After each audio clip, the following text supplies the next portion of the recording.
શહેરમાં કેટલાય ગેરકાયદેસર દબાણો દૂર કરવા માટે મહાનગરપાલિકા દ્વારા છેલ્લા કેટલાય દિવસથી અભિયાન ચલાવવામાં આવ્યું છે। આ અભિયાન અંતર્ગત ગેરકાયદેસર કરેલા દબાણોનો સફાઈઓ કોર્પોરેશનની દબાણ ટીમ દ્વારા કરવામાં આવી રહ્યું છે।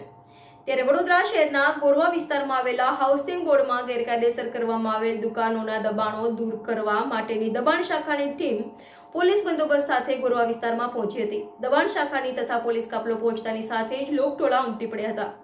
દબાણો દૂર કરતી વખતે કોઈ પણ પ્રકારનું ઘર્ષણ ન થાય તે માટે પોલીસને ચુસ્ત બંદોબસ્ત ગોઠવી દેવામાં આવ્યો હતો।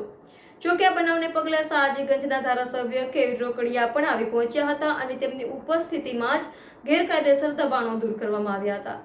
Reporter Vijay Patel, NN news, Vadodara. દર્શક મિત્રો, તમારી આસપાસ બની રહેલી અવનવી ઘટનાઓ વિશે જાણવા માટે NN ન્યૂઝને લાઇક કરો, શેર કરો, સબસ્ક્રાઇબ કરો અને બેલ આઇકન પ્રેસ કરો, જેથી આપને નોટિફિકેશન્સ મળતી રહે।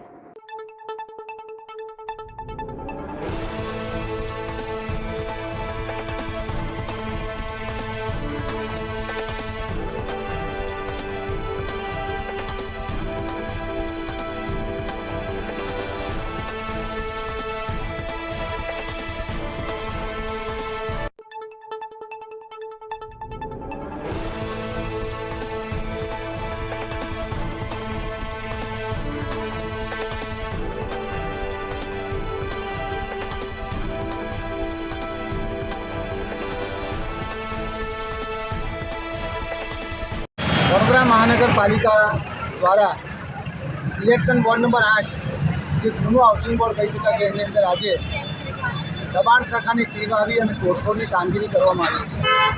जे लोकोए इम्पेक्ट भरी है, जेनी पासे इम्पेक्टना कागळो छे, पण तेम छतां पण एम तेम प्रकारे गरीबोने हैरान करवा माटे मात्र गरीबोने गुजरात हाउसिंग बोर्डना मकानोने तोड़वानी कामगीरी करवामां आवी त्यारे अमे सख्त शब्दोमां विरोध कर्यो छे।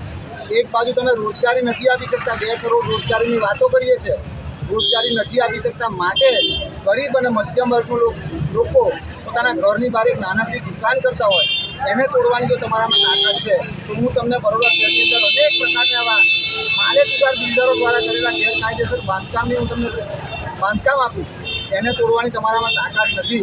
એટલે આ ગરીબ જે છે આ સરકારનું સૂત્ર હતું કે ગરીબી હટાવો, પણ ગરીબી નહીં, આ લોકોએ ગરીબોને હટાવવાનું કામ કર્યું છે।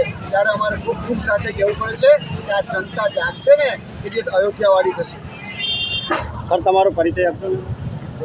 ધીરેન રામી, પૂર્વ કાઉન્સિલર, વોર્ડ નંબર 9।